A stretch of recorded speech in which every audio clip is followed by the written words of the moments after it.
Hello everyone, welcome to my channel. My name is Xony, and today we're going to have some more stories from Reddit. But before we start, it would be so much appreciated if you would subscribe to my channel, like the video if you enjoy it, and maybe leave a comment down below. These simple clicks would mean a lot to the future of this channel and really reward the effort that I put in every day. And now, without further ado, let's go. Now let's get into today's stories to find out what happened. While my wife, 30, was on the way to work one day, she was listening to her favorite radio show. We both listened to it, and I, 28, was on the way to work as well. So I heard her when she was the 9th caller and winner in a contest. She made sure to mention that she was a huge fan of the radio host, and even if I didn't know her at all, I'd say she was smitten with him. Of course, I was a little angry, but I didn't bring it up with her because I thought I might be overreacting. She could have just been excited. She won the contest. Of course, as her husband, I assumed she was taking me with her to the concert she won tickets to, so I was excited too. She let me keep thinking that, but in the weeks leading up to the concert, she was actually texting and visiting with the radio host, forming a relationship. One day, when I thought she was at work, she was actually at the radio station for a tour and time spent one-on-one with AP. They got time completely alone in the lounge, and that's when my wife sacrificed the sanctity of our marriage. She didn't care about me. I know all this because the day before the concert she told me what happened. She said she was leaving me for him and taking him to the concert with her. I told her fine. I didn't want to continue our 3-year marriage anyway, knowing she slept with someone else, but she needed to get all her stuff out of my house right away. She refused and told me she would do it. After the concert, it really started to sink in that she was giving up our marriage for this guy, and I couldn't help but think that AP didn't know how serious she was about him. It was happening so fast. I told myself I wouldn't have time to be upset before AP dumped her, but that didn't mean I would take her back while she was gone. I threw all her stuff out and actually put about a quarter of it into a bonfire. When she came back the next day, it wasn't to pick up her stuff. It was to try to patch things up with me. She told me she regretted what she did and needed me to forgive her. I convinced her to tell me what was really going on, which was that AP went back to his usual life and didn't expect to have her as his girlfriend. She assumed they were starting a relationship because he slept with her. But he only saw her as a few night stand and free concert date that he stopped talking to her completely. I think she expected pity from me and a second chance. But I just laughed in her face. I told her she messed up quite obviously, and she'd better think of a way to get all her stuff off my property or I'd start using it for fire fuel. She thought I was the one being ridiculous, believe it or not, so I called over her parents and her brother. Even though she didn't want them to know what she did, I told them everything, then asked them who they thought was more justified. They all sided with me. My wife couldn't believe her brother didn't think she should be forgiven. I laughed and laughed, but I think it was part hysteria. Her family mentioned that they had no interest in speaking to her for the time being. I then found out that she started harassing the radio host. Then she found out where he lived. She was arrested, and he got a restraining order against her. I think she was losing it because she realized she gave up our marriage for this guy, and all he did was use her. I think that's pretty good karmic effect right there. She left me like I was worthless, and I meant nothing that he gave her up the same way. My wife continued having pointless relationships like that for years to come. After she married me, she couldn't find a second chance at marriage, no matter how bad she wanted it. I was glad. It seemed like men were somehow sensing she was bad news. It turns out there's a reason for it. The radio host talked about her and told anyone who listened to avoid her. She became almost like a Karen-type celebrity, known for being someone you wouldn't want to get close to. I knew I deserved a better wife and spouse than that. Now let's get into today's second story. My wife, 26 female, and I, 27 male, weren't very fond of social media. Our relationship was very simple and pleasant. We didn't get caught up worrying about stuff that didn't matter, and we never compared our lives to others. We were married for 4 years, and the only platform she started using was Google Docs for work. She was really good at helping people and enjoyed writing articles to do with relationships or pretty much any other life question.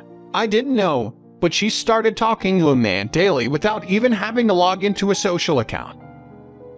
My wife had a contact that worked with her on a few different things. When she decided to talk to him about the sexual fantasies she wanted him to fulfill, she knew she couldn't afford to get caught. She largely depended on my income to survive. She was careful to never have anything incriminating on her phone. She knew that was one of the most common things people use to cheat, so she was always very open with it. She would leave it unlocked on the counter, or I'd find it sitting beside me on the couch. She spent time on her computer, but it always seemed like she was working, because the main thing she had opened was whatever document she was working on. Our sleep schedule randomly started to change. I fell asleep earlier while she stayed up late. This went on for 2 weeks, even though I wanted it to stop, and I was trying to stay up later. One night, my wife dropped something, and it scared me awake. I pretended to fall back asleep quickly so I could listen to what she was doing. I peeked at her computer when she got back on it, and it was a document as usual. But this time I was close enough that I could see there were 2 different colored text cursors, and she would laugh and giggle every now and then. Then I heard something hit our window. It sounded like a small pebble. I couldn't believe it. I held my breath while my wife opened the window and started whispering that whoever it was shouldn't be there. She closed the window quietly and snuck outside. I followed behind her. After about 30 seconds, I watched from around the corner as she spoke with some man. I had no idea how or why this was happening. They talked for 15 whole minutes, but I couldn't hear anything from where I was. So I went back inside to look at her laptop. I read what turned out to be a chat between 2 people where my wife told him what she wanted him to do to her. She just didn't count on him showing up outside her window. When I heard the door opening, I bolted back into bed, and my wife closed the bedroom door as quietly as possible. I didn't believe there was any way she'd sleep with a man, not while I was sleeping under the same roof. I got down on the floor by the cracks so I could watch. I could just barely see the couch. I saw their pants drop on the floor and both their legs disappeared. I heard AP ask about going into the bedroom, but she just said it was a cluttered mess. I didn't think of grabbing my phone to record. I just threw the door open. My wife screamed, and the guy tripped out the door without his pants as he ran. I yelled after him to ask how he knew my wife. He didn't answer. I went back inside and asked her how freaking stupid she could possibly be. I stared at her in disbelief. She said she was really sorry and explained that he was her writing partner and he just showed up without permission. She felt bad for him and let him in to hang out, but he was the one that made her take off her pants. I told her I was watching them when they got to the couch, and their pants came off simultaneously. I also knew what her computer said, and that she was going to extreme lengths to hide her affair. Plus, she must have told him where she lived, expecting or wanting him to show up. I asked her why she told him her fantasies, and if I wasn't good enough. She didn't know what to say and only looked a little sad, like I stubbed my toe. She said she still loved me and asked if we could go to bed and talk about it in the morning. I freaked out asking how she could still love me if she was sleeping with someone else. I told her I was absolutely not going to bed with her ever again. And it wasn't until I said that she was finally starting to see how bad this was. When I told her she needed to leave, she was shocked. She asked if she could just write me a coupon to sleep with another woman. There was no way that was a healthy solution, and I'd honestly never consider it. But I wanted to see how she'd react if I took it, so I said yes.